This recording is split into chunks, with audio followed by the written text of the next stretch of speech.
안녕하십니까? 네, 반갑습니다. 우리 임세봉 목사님 목회하시는 이 세리토스 교회에서 여러분들과 함께 연말 기도 주간의 말씀을 나누게 된 것을 기쁘게 생각합니다.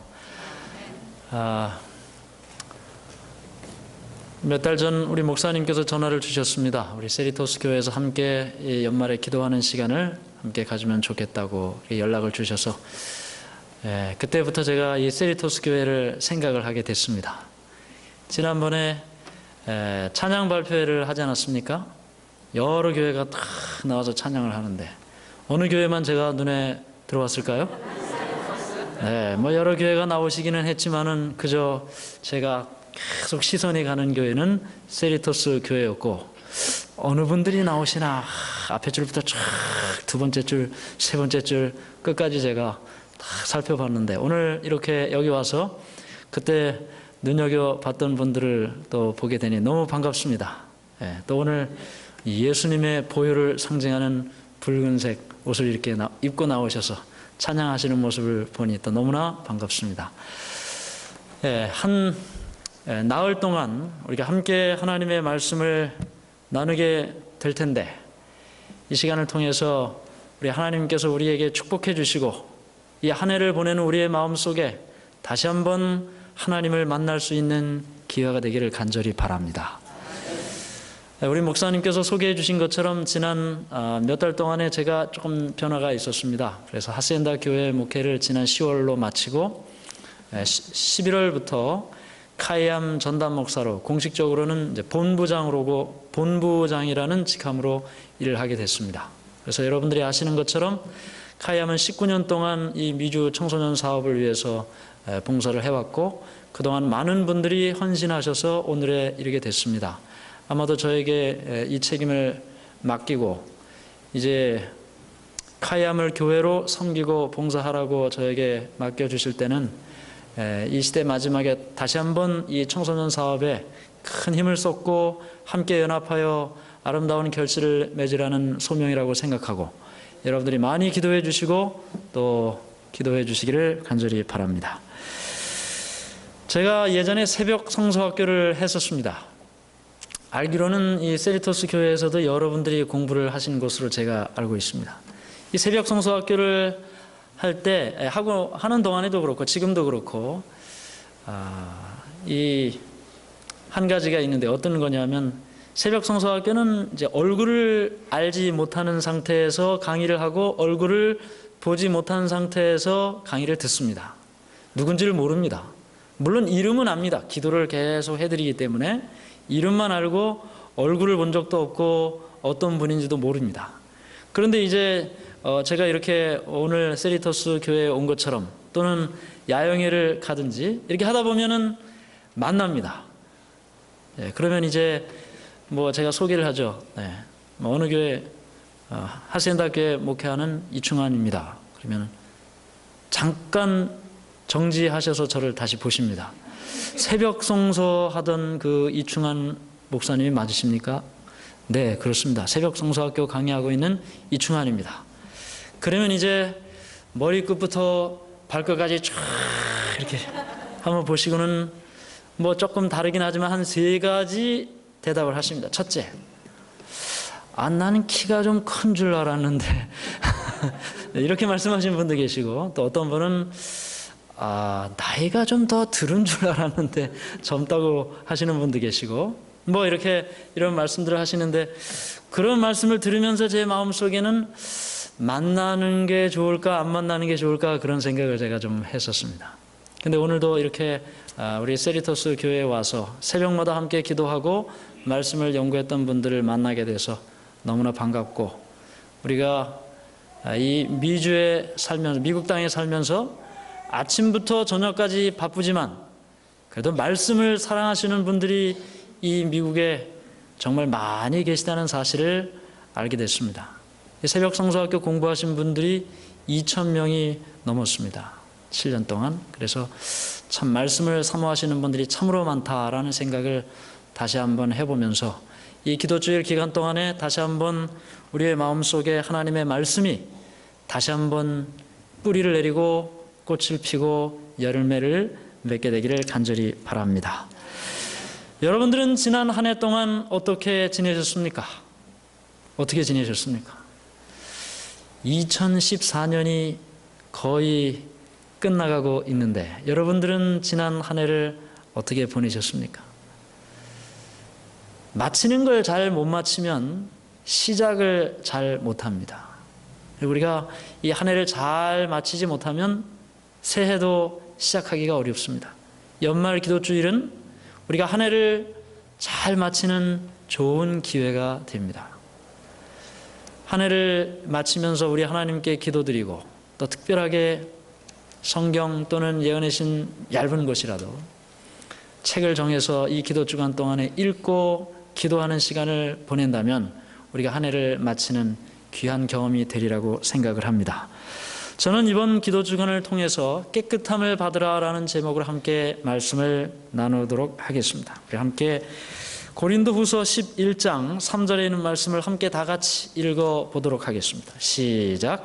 뱀이 그 간계로 하와를 미혹한 것 같이 너희 마음이 그리스도를 향하는 진실함과 깨끗함에서 떠나 부패할까 두려워하노라. 하나님께서는 우리가 깨끗하기를 원하시고, 또 이 마귀 사단은 이 깨끗한 우리의 마음과 우리의 믿음이 다시 더럽혀지고 부패되고 망가지기를 원하는 것이죠. 또 레위기 20장 7절에 보면 또 하나님께서 이렇게 말씀하셨습니다. 너희는 스스로 깨끗하게 하여 거룩할지어다. 나는 너희의 하나님 여호와이니라. 그래서 이 짧은 이 나흘의 시간 동안에 우리는 우리의 마음속에 다시 한번 하나님께서 우리를 깨끗하게 해 주시기를 원하시는 것입니다. 원하는 것입니다. 지난 1년 동안 혹 우리가 주님을 믿는 믿음 안에서 열심히 살았지만, 열심히 기도하고 열심히 말씀을 읽고 열심히 하나님께 봉사하고 하나님께 나와 예배드리기를 원했지만, 그러나 그거보다 더 많은 시간 이 세상에 살면서 때로 하나님을 잊어버리고 내 생각과 내 뜻대로 살았던 여러 시간들 속에 나 자신도 모르게 더러워진 우리의 마음과 우리의 믿음이 있었다면 이 기도 주간의 시간을 통해 깨끗하게 되기를 원하는 것입니다. 깨끗하게 돼서 이 한 해를 마치고 다시 그 깨끗한 하얀 도화지 위에서 2015년을 맞기를 원하는 것입니다. 그래서 오늘 우리는 마가복음 1장에 나타난 이 문둥병자 이야기를 통해서 이 깨끗함의 이야기를 함께 나눠보고자 합니다. 제가 마가복음 1장 40절부터 42절 말씀을 읽어드리겠습니다.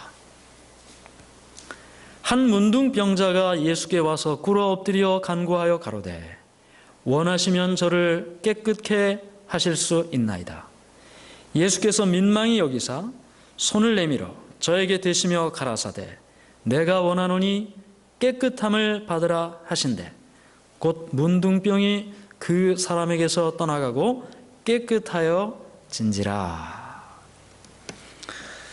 여기 문둥병자의 이야기를 성경은 우리에게 말하고 있습니다. 한 문둥병자가 있었는데요, 예수님께 나왔습니다. 주님 원하시면 저를 깨끗하게 하실 수 있습니다. 예수님께서 말씀하셨어요. 내가 원하노니 깨끗함을 받으라. 그리고는 이 문둥병자는 깨끗하게 돼서 건강하게 돼서 돌아갔습니다. 이 문둥병이라고 성경에 표현된 개역 성경에는 문둥병, 또 개역 성경에는 문둥병으로 되어 있고 또 이 개정 성경에는 나병이라고 되어 있습니다. 그런데 이 문둥병 또는 나병이라고 이야기하고 또 의학적으로는 한센병이라고 이야기하는 이 병이 사실 오늘날은 그렇게 쉽게 볼 수가 없습니다. 근데 예전에는 아마 오래전에는 좀 주변에서도 좀 있었던 것 같아요. 근데 요즘은 보기가 어렵습니다. 그래서 오늘 이 성경에 나타난 문둥병자를 치유하신 이 예수님의 이야기를 통해서 우리는 문둥병과 이 깨끗함이 어떤 관계가 있는지 함께 살펴보도록 하겠습니다. 구약에 보면 이 치유에 대한 이야기가, 병자를 고치는 이야기가 여러 가지가 나오는데 그 치유하는 이야기 가운데 사용된 단어는 라파라는 단어입니다. 치료하다, 치유하다라는 단어로. 그런데 성경에 이 치료에 대한 단어가 여러 가지가 나오는데 문둥병자는 하나님께서 이 문둥병자를 치료해 주실 때는 치료한다는 단어를 사용하지 않았습니다. 깨끗하게 되었다라고 사용을 했습니다. 깨끗하게 되었다. 그래서 문둥병자는 치료를 받는 것이 아니라 깨끗하게 됐다, 이렇게 성경은 이야기하고 있는 것이죠. 이 성경에 보면 이 문둥병자의 이야기가 여러 이야기가 나오는데 혹시 여러분 문둥병자 이야기, 지금 우리가 살펴본 이 이야기 말고 또 누가 있었을까요? 성경에 나오는 문둥병자. 예, 10명의 문둥병자 이야기 있죠. 또 누가 있습니까? 나아만 장군의 이야기가 있습니다. 또 누가 있습니까? 네, 미리암이 있죠. 예, 여러 사람들이 이 문둥병자로 있었음을 성경은 이야기를 하고 있는데 총 9가지의 사건이 성경에 문둥병자의 사건이 기록되어 있습니다. 총 9가지 사건이 있는데 그 9가지의 사건에 등장하는 문둥병자는 총 21명입니다. 이 21명이 모세, 미리암, 또 나아만, 게하시, 4문둥병자, 또 우시야, 1문둥병자, 또 문둥이 시몬, 10문둥병자. 이 사건들이 성경에 나타난 문둥병자의 이야기들이고 총 21명이 다 이 문둥병자에서 깨끗하게 되는 그와 같은 경험들을 하게 되는 것이죠. 아까 말씀드린 것처럼 문둥병 또는 나병, 한센병이라고 이야기하는 이 병이 도대체 어떤 병인지 우리가 좀 자세하게 살펴보는 것은 성경의 문둥병이 깨끗하게 되는 이 사건을 이해하는 데 도움이 됩니다. 제가 사실은 이 문둥병자에 대한 자료를 막 찾아보면서 준비를 하면서 아무리 말로 설명을 해도 설명을 하는 것보다는 사진을 보여드리는 것이 훨씬 더 이해가 쉽겠다 해서 사진을 좀 준비를 했는데 좀 사진이 그렇게 이걸 보여드려도 되나 싶을 정도로 좀 그렇습니다. 예, 그래서 여러분들이 그냥 성경을 이해하기 위해서 잠깐 보시고 집에 가실 때는 다 잊어버리고 가시기 바랍니다. 꿈에 나오면 안 되니까. 예. 자, 이 문둥병이라고 하는 이 환자의 모습이 이제 이렇게 보여지고 있습니다. 예, 문둥병자의 이 특징 2가지로 설명을 하라면 문둥병의 특징은 결절과 무감각입니다. 결절과 무감각. 결절이라는 것이 툭툭 튀어나오는 거죠. 예, 살 위로 툭툭 튀어나오는데 감각이 없는 것입니다. 그래서 이렇게 보기에도 아주 정말 흉측한 모습으로 사람이 변해가는 모습을 보게 되고, 중요한 것은 이 결절과 무감각 두 단계로 이 병이 발전을 하게 되는데, 이 병에 걸리게 되면 감각이 없습니다. 그래서 여러 기록에 보면 팔, 다리를 쥐들이 갉아 먹어도 통증을 느끼지 못하는 것입니다. 한 기록에 의하면 잠자는 동안 통증 없이 불에 탔다는 기록도 있습니다. 그만큼 이 결절과 무감각으로 대표되는 이 문둥병이 아무런 감각도 없이 생활을 하는데, 이제 이렇게 염증이 생겨서 고름이 바깥으로 튀어나오고 감각이 없으니까 부딪혀도 아프지를 않죠. 부딪히고 해도 아프지 않은 게 이게 살 덩어리들이 떨어져 나가는 것입니다. 손가락도 떨어져 나가고 발가락도 떨어져 나가고, 그래서 이런 모습으로 살아가는 것이 이 문둥병 환자들의 모습이었음을 우리는 생각을 해보게 됩니다. 그런데 성경에 보면 이 문둥병자는 도대체 어떻게 살게 됐나? 성경은 문둥병자는 아까 우리가 본 이런 사진의 환자들의 모습은 부정하다라고 선언을 했습니다. 부정하다, 깨끗하지 않다는 말이죠. 그래서 사람들로부터 격리된 생활을 해야만 됐습니다. 진 바깥에서 살아라 그랬어요. 진 바깥에서. 사람들이 사는 주거지역 벗어난 지역에 격리된 상태에서 살아야 되는 것입니다. 이 문둥병자라는 말이 차라트라는 단어입니다. 구약 성경에서 차라트라는 말로 기록이 됐는데, 이 말이 또 다른 곳에는 어떻게 번역이 됐냐면 채찍 또는 형벌이라는 단어로 번역이 됐습니다. 그러니까 구약 시대의 사람들은 문둥병을 생각할 때 이것은 뭐라고 생각했어요? 하나님께서 내린 채찍과 형벌이라고 생각을 했던 것입니다. 그래서 이 문둥병 환자는, 다른 환자들은 그렇게 하지 않아도 이 특별히 문둥병 환자는 진단을 제사장이 합니다. 성소에 가서 제사장에게 보여 문둥병이 확인이 되면 진 바깥으로 나가야 되는 것입니다. 물론 반대로 깨끗하게 됐을 때도 제사장에게 가서 보이고 확인이 된 상태에서 집으로 돌아갈 수가 있는 것이죠. 그래서 이 문둥병이 그저 육신의 질병뿐만 아니라 영적인 문제와도 연결이 되어 있다는 사실을 우리는 생각하게 됩니다. 이 문둥병 환자가 이렇게 격리된 채 살다가 다니다 보면은 사람들을 만날 수도 있잖아요. 건강한 사람.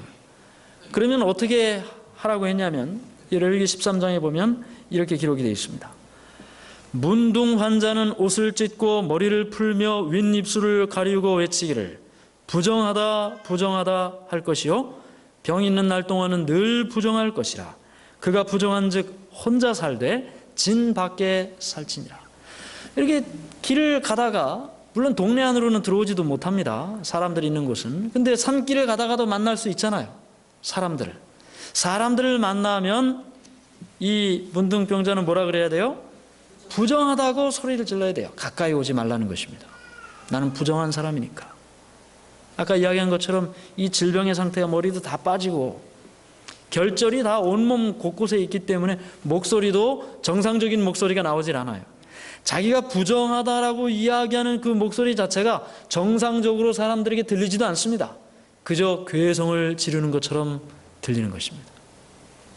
가족들로부터도 격리되고 자신의 삶의 터전으로부터도 멀리 떨어지고 그와 함께 만나서 우애를 나누고 살았던 모든 사람들로부터 격리돼서 살아야 됩니다.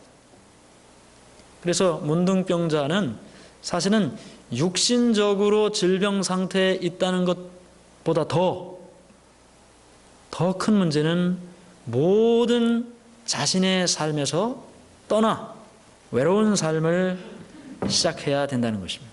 자신의 삶에서 완전히 격리된 채 살아야 되기 때문이죠. 부모로부터도, 남편으로부터도, 아내로부터도, 자녀들로부터도, 자기가 알고 있는 모든 사람들로부터 부정한 사람이 돼서 외롭게 홀로 살아야만 됐던 것입니다. 그래서 그의 그 고통은 사실은 육체적인 고통뿐만 아니라 물론 병에 걸렸으니까 육체적인 고통이 있지만 정신적인 고통이 더 컸습니다. 이미 그는 부정한 사람이 된 것입니다. 사람들로부터 하나님께로부터 벌을 받았다는 인정을 받게 된 것입니다. 모든 사람들로부터 외로운 상태로 사회적으로 강제로 격리된 상태가 된 것이고 심지어는 누구로부터도 격리가 됐어요? 하나님께로부터도 격리가 됐어요. 사람들로부터 채찍에 맞았다, 하나님께로부터 벌을 받았다라고 인정을 받았기 때문에 하나님께로부터도 단절된 상태라고 그는 생각을 하고 철저히 격리된 삶을 살았던 것입니다. 예수님께 나온 이 문둥병자는 지금 우리가 살펴본 이와 같은 상태에 있었습니다.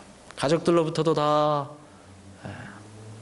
멀어진 상태로 아무런 희망도 없이 그렇게 살던 그가 이 사람 저 사람을 통해 들은 이야기가 예수님이라는 분이 계시는데 그 예수님이 안준뱅이도 일으키고 죽은 자도 살리고 모든 환자를 고친다는 소식을 그가 듣게 되고 예수님이라면 자신의 병도 고칠 수 있다는 생각을 하게 됐습니다. 그런데 문제는 뭐냐면 이 사람이 예수님께로 나가려면 어떻게 해야 됩니까? 사람들이 있는 곳으로 가야 되는데 사람들이 있는 곳으로 가면 일단은 자기가 부정하다고 이야기를 해야 되고 사람들에게 가까이 갈 수도 없고 만약 자기가 사람들에게 가까이 가면 사람들은 돌을 던집니다. 가까이 오지 못하게. 그러나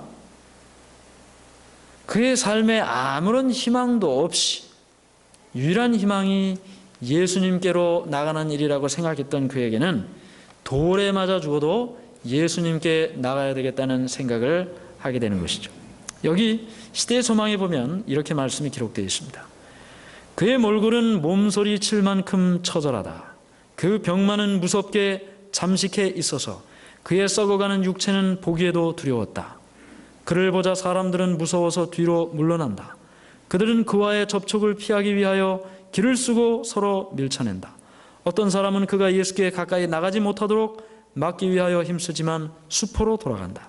그는 그들을 보지도 그들의 말을 듣지도 않는다. 그들의 혐오하는 표정은 그에게 보이지 않는다. 그는 오직 하나님의 아들만을 본다. 그는 죽어가는 자에게 생명을 말씀하시는 그 음성만을 듣는다. 그는 예수께로 달려와 그의 발 아래 자기 몸을 던지면서 이렇게 부르짖는다. 주여, 원하시면 저를 깨끗게 하실 수 있나이다. 이 문둥병자 이야기가 성경 두 군데서 기록을 하고 있습니다. 마가복음에도 기록되어 있고 마태복음에도 기록되어 있고 한 곳에는 마태는 예수께 와서 절하여 라고 기록했어요. 예수께 와서 절하여. 그런데 누가는 엎드려 라고 기록을 했어요. 시대의 소망은 뭐라고 기록을 했습니까? 그의 발 아래 자기 몸을 던지면서 그가 얼마나 갈급한 심령으로 예수님께 나가기를 원했을까요? 죽기를 각오하고 나간 것이죠. 예수님 주위에는 언제나 사람들이 둘러싸여 있었고 그 사람들을 다 해치고 예수님 앞에 자기 몸을 던지듯이 예수님께 나가 예수님, 저를 도와주십시오. 저를 살려주십시오. 저를 깨끗게 해주십시오. 그렇게 예수님께 고백을 했던 것입니다. 예수님께서 민망히 여기사 손을 내밀어 깨끗함을 받으라 그렇게 말씀하셨어요. 손을 내밀어 그에게 손을 대시고 깨끗함을 받으라 그렇게 말씀하셨어요. 여기 민망히 여기사라는 말은 다른 성경의 번역을 보면 불쌍히 여기사 그렇게 했습니다. 예수님께서 그 문둥병자를 보시고 불쌍히 여기사 손을 내밀어 그의 몸에 손을 대셨다. 여기 시편 142편에 보면 이 시편 기자가 그 기도한 그 기도의 내용을 현대어 성경에는 이렇게 기록을 했습니다. 맨 밑에 4절만 제가 보겠습니다. 내 주위를 둘러보소서. 한 번 보소서. 아무도 없습니다. 나를 도와줄 이 아무도 없습니다. 나를 지켜줄 이 아무도 없습니다.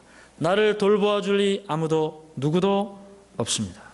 아마 이 문둥병자의 심정이 바로 이 시편을 기록한 기자의 마음이었을 것입니다. 아무도 없습니다, 하나님. 제가 재정적으로 이렇게 심각한 지경에 있는데 아무도 저를 도와줄 사람이 없습니다. 제 몸이 이제는 늙고 병들어 제 의지로 제 몸을 가눌 수 없는 지경까지 됐는데 아무도 저를 도와줄 사람이 없습니다. 가족 간의 갈등과 문제로 어떻게 이 문제를 해결해야 될지 모르겠습니다. 아무도 도와줄 사람이 없습니다. 우리의 삶에 모든 것이 다 갖춰진 것처럼 보이는 사람도 자신만의 문제를 안고 살아가고 있습니다.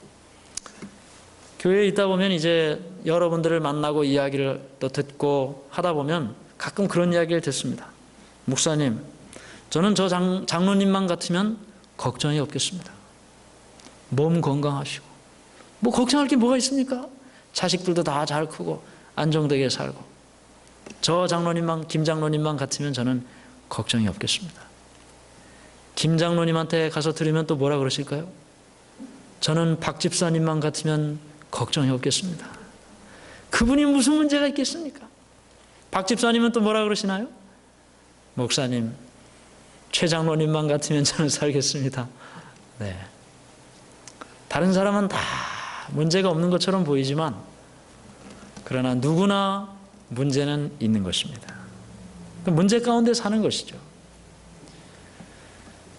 그 문제를 해결하기 위해서 우리가 발버둥을 치고 노력을 하지만 여기 시편 기자가 이야기한 것처럼 아무도 없습니다. 제 문제를 해결해 줄 수 있는 사람 아무도 없습니다. 나를 돌보아 줄 사람 그 누구도 없습니다. 우리 모두가 다 그런 심정으로 살아가고 있는 것입니다. 중요한 사실은 그 상태에서 그냥 살면 이 세상 사람과 조금도 다를 바가 없다는 거죠. 그 상태에서 스스로의 노력으로만 살면 아무런 변화도 나타나질 않는다는 것입니다. 중요한 사실은 이 문둥병자는 거기에 그 상태에서 머물러 있질 않고 예수님께로 나왔다는 것입니다. 자신의 몸을 던져 예수님 앞에 나와 자신의 사정을 고백을 하고 예수님, 아무도 없습니다. 당신밖에 없습니다. 도와주십시오. 살려주십시오. 깨끗하게 해주십시오. 당신은 하실 수 있습니다. 그렇게 고백할 때 예수님께서는 한 사람도 그냥 지나치는 사람이 없다는 것입니다. 불쌍히 여겨주시고 그리고 그에게 손을 내밀어 그에게 대셨다 그랬습니다. 그에게 손을 대셨어요. 여러분, 그 사람한테 손을 대면 됩니까? 안 됩니까? 안 됩니다. 구약 성경에 보면, 레위기에 보면 사람이 부정하게 되는 몇 가지가 있는데 그 중에 하나가 시체를 만지면 부정합니다. 문둥병자를 만지면 어떻게 됩니까? 부정합니다. 아무도 그 사람을 접촉하고자 하는 사람이 없습니다. 그런데 예수님은 어떻게 하셨습니까? 그를 불쌍히 여기시고 그 결절투성이, 고름투성이 아직도 진물이 줄줄 흐르는 그의 몸에 예수님께서는 손을 대시고 내가 원하노니 깨끗함을 받으라. 그렇게 예수님께서 말씀해 주셨던 것입니다. 여기 시대의 소망에는 계속해서 이렇게 말씀이 기록되어 있습니다.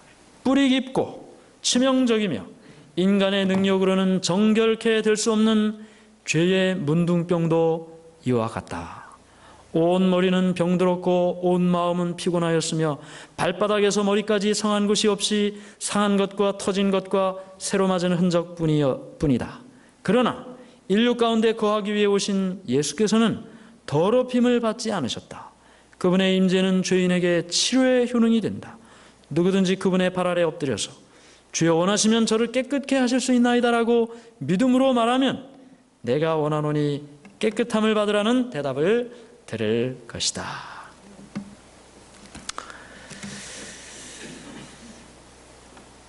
이 외로움이라는 것은 아까 이 문둥병자가 외롭다고 하지 않았습니까? 외로움이라는 것은 혼자 있는 고통을 표현하는 것입니다. 근데 그 비슷한 말이 있는데 외로움하고 비슷한 말이 또 뭐가 있을까요? 고독. 이 폴 틸리라는 사람은 고독을 뭐라 그랬냐면 혼자 있는 즐거움을 표현하는 말이다, 그렇게 이야기를 했습니다. 그러니까 고독이라는 말은 좀 긍정적인 말이고 외로움은 부정적인 말이라는 것이죠. 가족도 없이 떨어져 살아야 하는 고통, 만날 수도 없는 외로움, 이 문둥병자의 외로움을 예수님께서는 아시고 보셨습니다. 그리고 그를 만나 주셨고 그에게 손을 대어 주셨습니다. 그리고는 그에게 치유의 경험을 갖도록 해주셨습니다. 중요한 사실은 하나님께서 이스라엘 백성을 보실 때, 이사야를 통해 이스라엘 당대의 이스라엘 백성을 보실 때 머리끝부터 발끝까지 상한 것과 터진 것과 새로 맞은 흔적이다 라고 표현을 했어요. 상한 것, 터진 것 다 이 문둥병 환자의 외형적인 모습을 설명하고 있습니다. 또 새로 맞았다. 아까 이 문둥병의 그 이름이 차라트라는 그 뜻이 뭐라 그랬어요? 채찍이라 그랬죠. 예. 결국 인간의 죄의 모습을 하나님께서는 문둥병의 모습으로 성경에 말씀하고 있는 것입니다.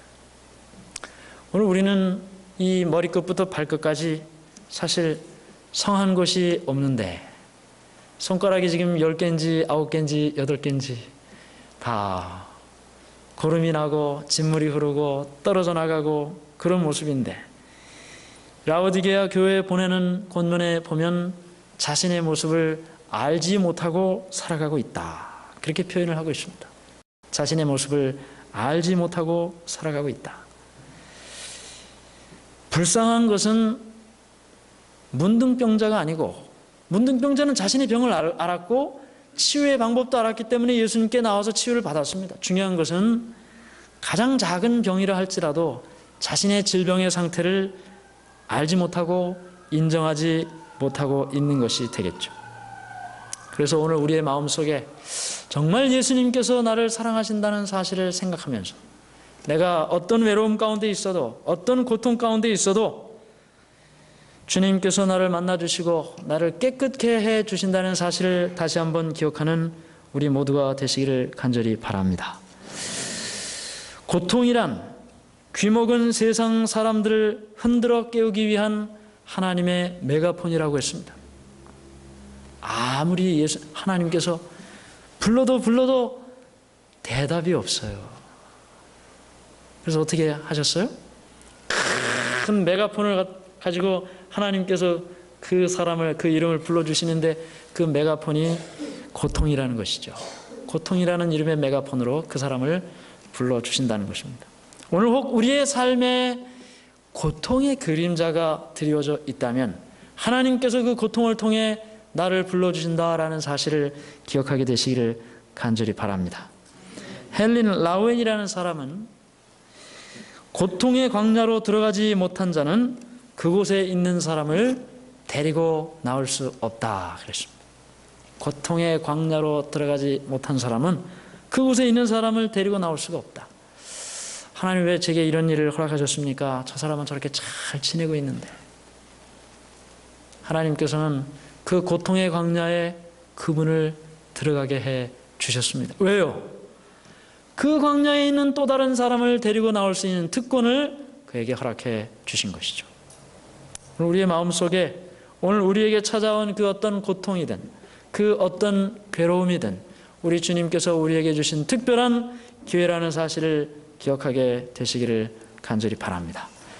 시편 42편 5절에 내 영혼아 내가 어찌하여 낭망하며 어찌하여 내 속에서 불안하여 하는고 너는 하나님을 바라라. 그 얼굴의 도우심을 인하여 내가 오히려 찬송하리로다. 오늘 우리의 삶에 정말 캄캄한 어둠 가운데 빛 한 줄기 없이 사는 것처럼 살 때가 있습니다. 이 캘리포니아는 참 햇빛이 많은 곳 아니겠습니까? 언제나 햇빛을 볼 수 있는 곳인데, 그런데 인생의 그 어느 터널을 지나다 보면 너무나 캄캄하고 어둡고 희망도 소망도 없이 살아갈 때가 누구에게나 다 있습니다. 그때 우리가 우리의 마음속에 하나님께서 우리에게 소망의 약속을 주신 이 말씀, 시편 42편 5절의 말씀을 통해서 우리 하나님의 얼굴을 바라고 그 하나님으로 인하여 찬송하며 사는 우리 모두가 되시기를 간절히 바랍니다. 제가 오늘 이 설교를 마치면서 여러분들과 함께 한 찬송을 좀 나누고 싶어서 제가 찬송을 준비했는데요. 여러분들이 다 아시는 찬송이라고 생각이 됩니다. 제가 너무나 좋아하는 찬송인데 오늘 제가 이 설교를 마치면서 혹 어떤 고통과 어떤 괴로움과 어떤 외로움과 어떤 구름 아래에 있는 분이든지 우리 주님께서 이 문둥병자를 깨끗하게 해주시고 치유해 주시고 소망을 주셨던 그 하나님의 약속이 우리 모두에게 다 함께 하기를 바라는 마음으로 이 찬송을 제가 불러드리려고 생각을 하고 있습니다. 가사의 은혜를 받으시고 희망을 받으시고 용기를 얻게 되시기를 간절히 바랍니다. 네. 주님 손잡고 일어서세요.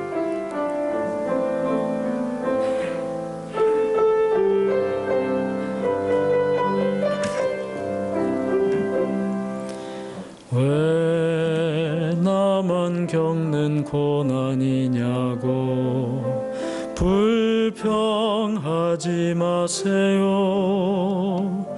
고난의 뒤편에 있는 주님이 주실 축복 미리 보면서 감사하세요. 너무 견디기 힘든 지금 이 순간에도 주님이 일하고 계시잖아요. 남들은 지쳐 앉아 있을지라도 당신만은 일어서세요. 힘을 내세요. 힘을 내세요. 주님이 손잡고 계시잖아요. 주님이 나와 함께함을 믿는다면 어떤 역경도 이길 수 있잖아요. 왜 이런 슬픔 찾아왔는지 원망하지 마세요. 당신이 잃은 것보다 주님께 받은 은혜 더욱 많음에 감사하세요. 너무 견디기 힘든 지금 이 순간에도 주님이 일하고 계시잖아요. 남들은 지쳐 앉아 있을지라도 당신만은 일어서세요. 힘을 내세요. 힘을 내세요. 주님이 손잡고 계시잖아요. 주님이 나와 함께함을 믿는다면 어떤 고난도 견딜 수 있잖아요. 힘을 내세요. 힘을 내세요. 주님이 손잡고 계시잖아요. 주님이 나와 함께함을 믿는다면 어떤 고난도 견딜 수 있잖아요.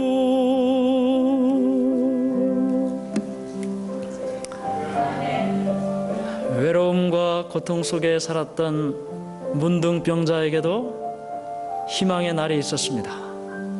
그렇게 끝날 것처럼 보이던 그의 삶에도 주님께서 희망을 주셨습니다. 오늘 우리의 삶의 어느 끝에서 아무런 소망과 아무런 희망도 없이 주저앉아 혹 기도하고 눈물 흘리며 절망 가운데 있는 사람이 있다면 우리 주님께서 우리에게 새로운 희망을 주신다는 사실을 기억하게 되시기를 간절히 바랍니다. 아무도 나의 삶에, 나의 인생에 손을 대지 않을 그때 예수님께서는 손을 대어주시고 새로운 삶이 되게 해 주신다는 사실 기억하게 되시기를 간절히 바랍니다. 그래서 우리 주님과 함께 다시 일어나 우리 주님과 함께 새로 시작하고 주님께서 나의 삶을 깨끗하게 해주시는 그 소망 가운데 살아가는 우리 모두가 되기를 바라면서 이 시간의 말씀을 마치겠습니다.